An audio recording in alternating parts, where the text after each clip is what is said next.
Être professeur des écoles est un métier que nous n'aurons jamais fini d'explorer. Bienvenue sur les petits pas d'Eureka, la chaîne YouTube qui vous aide à gagner en efficacité et en sérénité dans votre pratique. Je m'appelle Emmanuel, je suis professeur des écoles et le créateur d'Effet Eureka.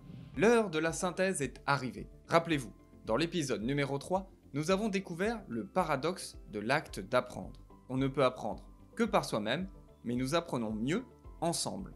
Dans l'épisode 4, nous avons découvert les 4 étapes de l'acte d'apprendre. Dans l'épisode 5, nous avons défini la coopération, notamment en la différenciant de la collaboration. Nous y avons aussi évoqué la diversité des formes de coopération.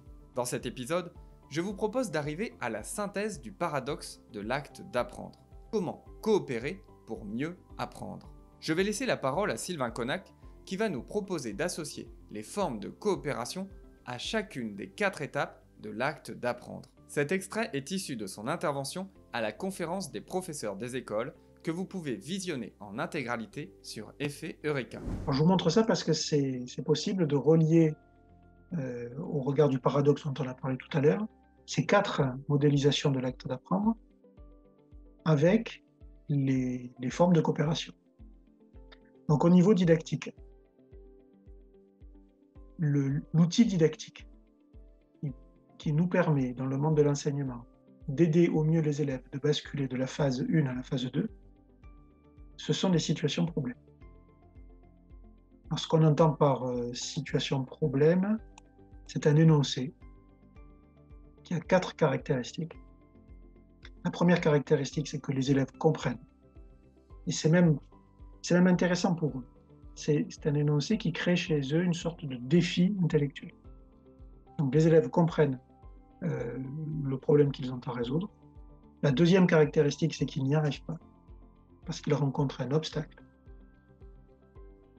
La troisième caractéristique, c'est que la meilleure façon de dépasser l'obstacle propre à la situation problème, c'est justement le savoir que l'on a prévu d'enseigner aux élèves. C'est pour ça qu'on a choisi ce problème-là et pas un autre. Et la quatrième caractéristique, c'est que le meilleur moment, le moment opportun, c'est la traduction de ce mot grec-là, le kairos, le moment opportun. Le moment opportun pour présenter le savoir aux élèves, c'est au moment où ils sont conscients de l'obstacle. Voilà un peu ce qui détermine une situation problème. Et donc la meilleure façon d'aider les élèves à basculer dans cette deuxième phase, c'est la situation problème. Et ce qui aide justement à cette bascule au niveau coopératif, c'est ce qu'on appelle le travail en groupe, qui dure 5 minutes.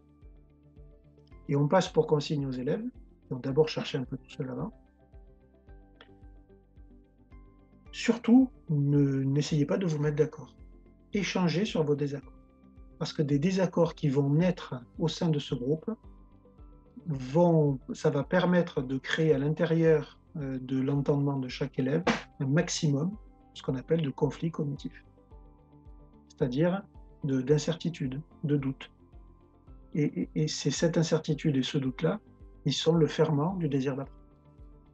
Donc, travailler seul, travailler avec d'autres, ce qu'on appelle, en acceptant les confrontations, c'est ce qu'on appelle du conflit socio-cognitif, pour faire naître au maximum chez les élèves du conflit cognitif.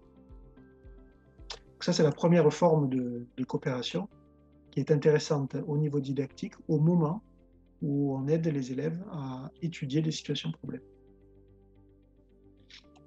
Pour le passage de la phase 2 à la phase 3, là, il n'y a pas de coopération. Là, c'est l'enseignant qui répond.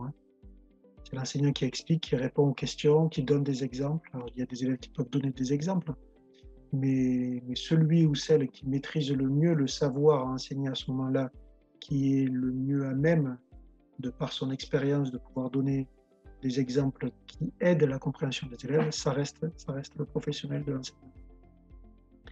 En revanche, là où de la coopération redevient intéressante, c'est pour le travail autour de la mémorisation.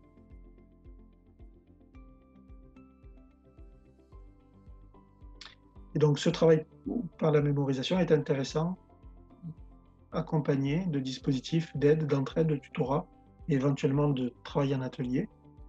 Alors pourquoi? Parce que ce travail, c'est mémoriser, automatiser, systématiser, faire des exercices, c'est surtout intéressant tout seul.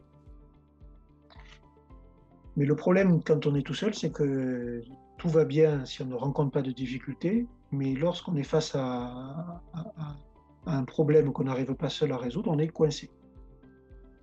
Donc c'est là où la coopération est intéressante, c'est-à-dire que des dispositifs d'aide, d'entraide et de tutorat, le fait de dire aux élèves, vous avez ces exercices à faire, mais si vous n'y arrivez pas tout seul, ou si ça vous semble trop rébarbatif, trop ennuyé ou trop difficile tout seul, je vous encourage à vous tourner vers des copains que vous allez choisir. Voilà. Et à ce moment-là, la coopération a une fonction de déblocage par rapport à des micro-tâches que les élèves n'arrivent pas à résoudre tout seuls. Ces formes de coopération ne consistent pas à transmettre du savoir. Elles consistent juste à aider à augmenter le temps d'exposition aux efforts d'apprentissage.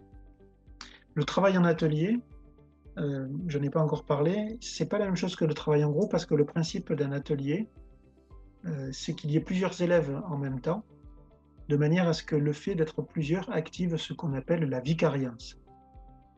L'effet vicariant, qui a été introduit par Albert Bandura, psychologue américain, c'est le fait d'apprendre en étant avec d'autres personnes, en regardant ce que d'autres personnes font et en les imitant.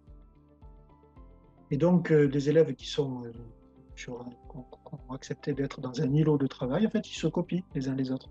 Et ça, c'est extrêmement intéressant pour s'approprier justement ce qui fait l'objet de la mémorisation. Et puis, la dernière forme d'apprentissage, la plus aboutie, le fait de devenir compétent, c'est ce qui est permis par toutes les pédagogies de projet. Voilà, les démarches de projet servent à ça dans l'enseignement. Donc, elles sont intéressantes en fin de processus. Mettre les élèves en projet au début, c'est extrêmement risqué parce que c'est pas sa place. C'est pas sa place. En revanche, lorsque des élèves ont commencé à développer des automatismes dans l'appropriation de notions scolaires, leur donner la possibilité de sortir de cet automatisme pour rentrer dans des activités qui sont beaucoup plus vivantes et beaucoup plus authentiques, surtout, beaucoup plus vraies, disait Célestin Freinet, ça va justement leur donner la possibilité de basculer de l'apprentissage automatisé à la compétence. Et donc, la forme de coopération qui est associée aux démarches de projet, c'est ce qu'on appelle le travail en équipe.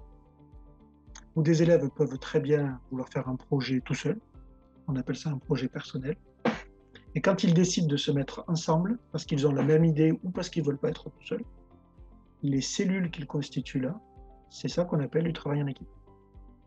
Et pourquoi ce n'est pas la même chose que du travail en groupe? C'est que du travail en équipe, il faut du temps. Souvent, c'est sur plusieurs semaines que les équipes vivent pour aboutir à leur projet. Et la deuxième caractéristique, c'est que dans le travail en groupe, le but, c'est de ne pas être d'accord pour créer du conflit, alors que dans du travail en équipe, le but, c'est d'essayer de se mettre d'accord, malgré nos désaccords. J'ai adoré cette mise en relation des formes de coopération avec les différentes étapes de l'acte d'apprendre. Je trouve que cela permet vraiment de prendre conscience que toutes les formes de coopération ne remplissent pas la même fonction pédagogique. Et cela nous aide à faire les meilleurs choix dans notre pratique. Dans le prochain épisode des Petits Pas d'Eureka, nous évoquerons un sujet qui nous triture souvent l'esprit. Comment constituer des groupes? À très bientôt.